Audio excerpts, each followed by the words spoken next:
Avec les années, il m'est arrivé de rencontrer des enseignants passionnés qui transmettaient une éducation de qualité, des adultes signifiants, responsables, intègres, ayant à cœur de contribuer au devenir d'être éduqués, malgré la déséducation ambiante. Pourquoi en ai-je rencontré si peu? Ils existent, mais on dirait qu'ils sont dans l'ombre. Pourquoi se manifestent-ils pas davantage? Sommes-nous en perte de repères? Je constate que l'intensité de cette flamme s'est atténuée et perd toujours de sa force. Est-ce qu'on passe simplement dans un système dépressionnaire?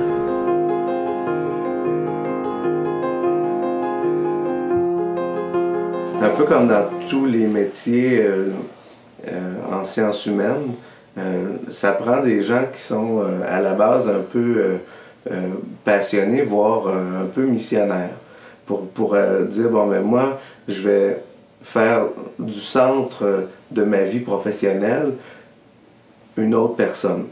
Ça prend une sorte de... Ça appartient un peu à une autre époque, peut-être plus religieuse, mais une sorte de mission, une sorte d'abnégation de soi. Comme je suis d'une communauté enseignante, et puis que la fondatrice, c'était une enseignante, assez exceptionnelle. Et puis, elle disait à ses sœurs de conduire les enfants délicieusement par la voie de l'amour. Ça nuit pas. C'est d'être là, d'être vrai, d'être bonne humeur, d'avoir le goût d'être là aussi. C'est beaucoup ça. Puis ça se sent aussi, quelqu'un qui a le goût d'être là, puis qui le fait avec cœur. Bien, les élèves le sentent. Mais oui, tout à fait. Il faut que tu aies beaucoup d'humour. C'est ça. Il faut que tu aies beaucoup de sympathie, beaucoup d'empathie pour cet enfant-là. Il faut que tu le respectes, il faut que tu l'aimes. Il faut qu'il sente que tu l'aimes. Une autre affaire que je pense qui m'a beaucoup aidée à rester passionnée jusqu'à la fin, j'aimais apprendre, j'aimais vivre, j'adorais les enfants. J'adorais surtout les faire grandir. Mon leitmotiv, en fait, c'est toute la relation de réciprocité que je veux développer avec les jeunes. Je me vois en formation, mais en transformation avec eux. J'apprends de mon métier. Moi, je suis là simplement pour allumer des feux, pour les initier, leur permettre de développer puis de trouver le sens à leur vie. La plupart du temps, j'allais jouer au ballon avec eux autres.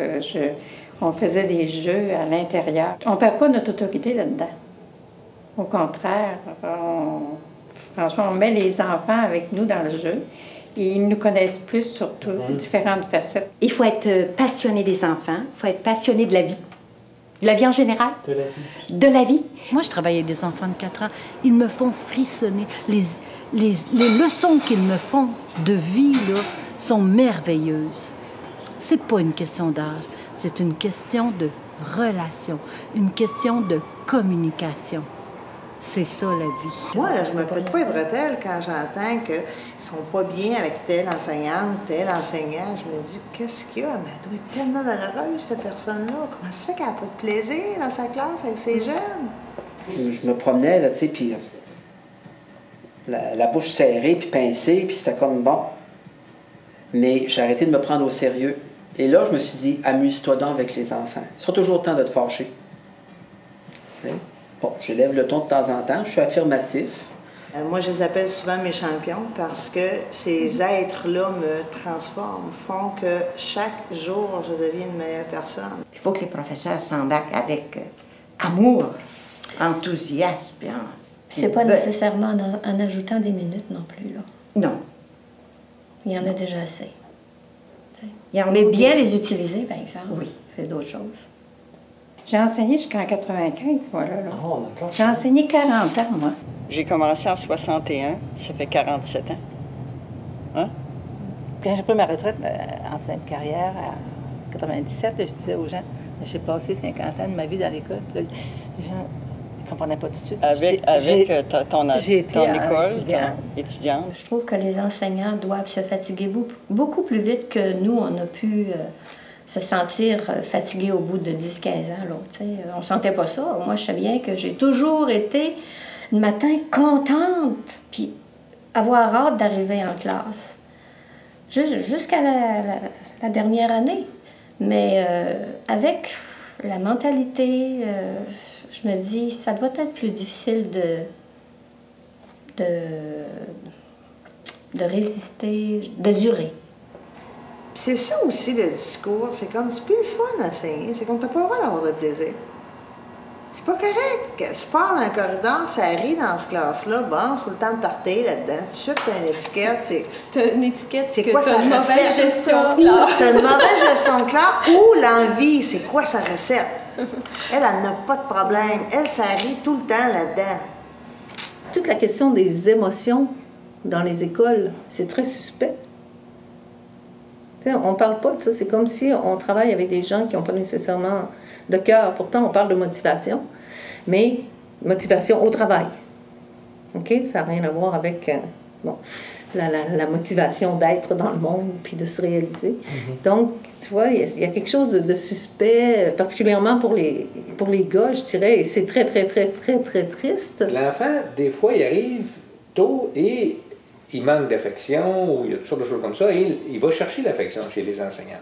Et souvent, les enseignants vont leur pousser un peu, surtout les hommes, parce qu'il y a une espèce de folie furieuse dans la société québécoise où on a peur des pédophiles à tous les coins de rue, même s'il y a 300 personnes autour de toi, bien là, tu vois des pédophiles partout. Mais ça a pour effet que les enfants qui ont besoin d'affection ne reçoivent aucune affection. Ils sont toujours tenus loin. C'est une mauvaise idée. Les enseignants, les enseignantes ne sont pas les parents des élèves.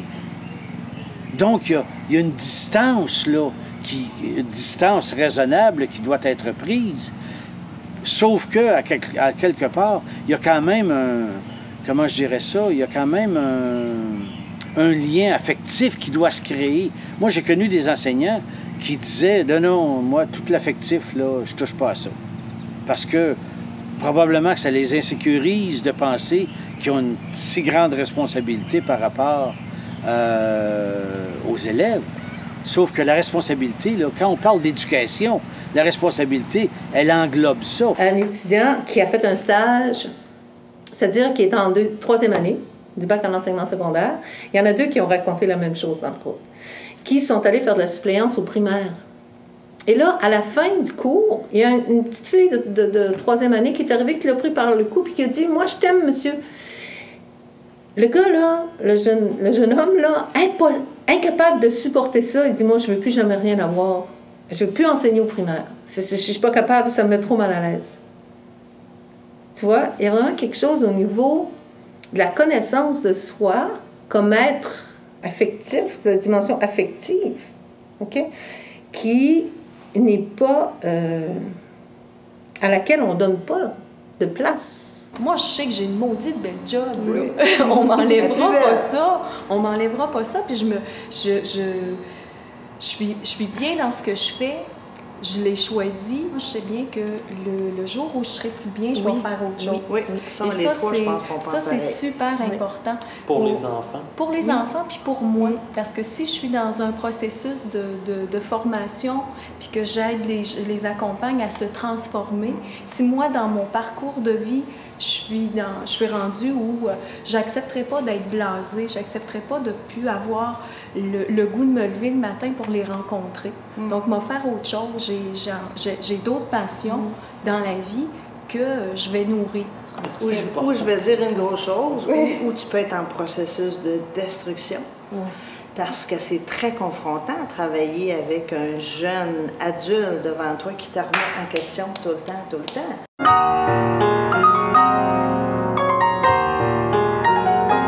Pour moi, une personne éduquée, c'est une personne, il y a différentes caractéristiques, différentes spécificités. C'est une personne qui est lucide, c'est une personne qui est critique, c'est une personne qui est ouverte d'esprit, c'est une personne qui est consciente, qui est responsable, c'est une personne qui est engagée, c'est une personne qui est sage, qui est en quête spirituelle. Les apprentissages les plus significatifs, c'est ça? C'est ceux qu'on vit de tout notre être. Qu'on vit avec notre physique, avec notre affectif, avec notre intellectuel, puis avec notre dimension spirituelle aussi. Si vous définissez l'être éduqué, vous vous sentez concerné vous-même. Hein? On n'est plus à ce moment-là de simple coach d'instruction à l'extérieur de nous. Comme dit Piner, les telles interrogations vont modifier profondément nos manières de faire, non seulement comme enseignants, mais même comme personne. Ça veut dire qu'on doit s'insérer nous-mêmes dans le domaine de l'évolution, dans le domaine du changement personnel, et c'est peut-être là le plus grand obstacle, la plus grande entrave à l'évolution de l'éducation.